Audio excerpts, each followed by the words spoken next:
Nebej tu sebe, jo?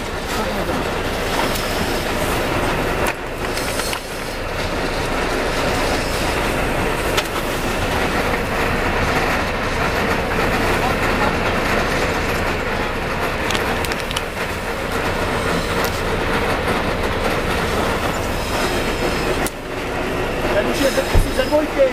Jo?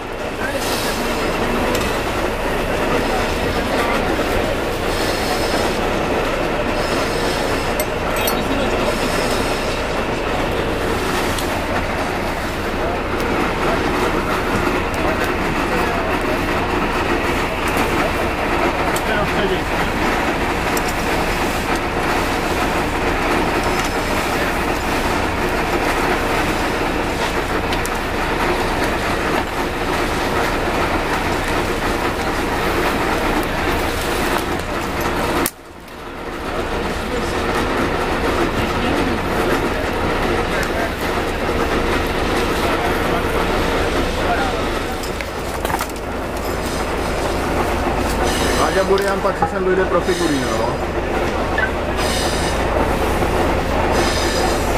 Rozumím, možno.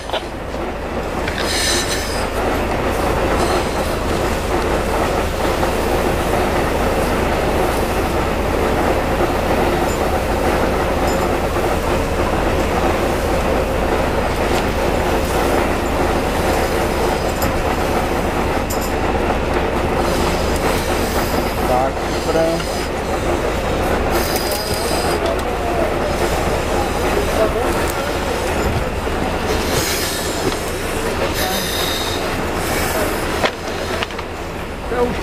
Trojka je venku, takže jednička pomalu bude stahovat hadici zpátky.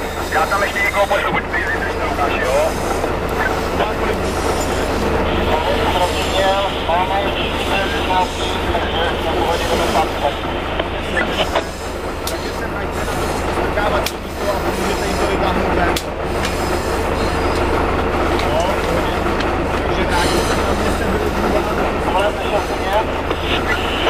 No, slyšel jsem, že máte 13, já teď koupím dekoraci, aby jsme to vytáhli, ne, jo? Protože jsou taky tak bude síti, takže to ještě zvládne.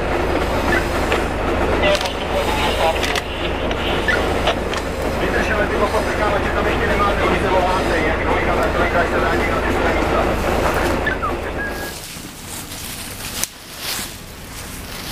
Moličku, vole, co jste tam dělali, jak dlouho? My jsme zakončili, vole. Spák, jo? My jsme odbočili do nějaké odbočili doleva, vole, Oni zůstali vyset, tak Baterka, vole. Baterka. Svítí, vole. Tady byli rychle, slyšel jsi poprvé, když jsem přišli, mě nešla vysílačka vůbec, vole. Teď dorazili už. Tam? Tak jsem ti pan říkal, jestli vysílačka na to. My jsme nepovolili, my jsme tam odsaď,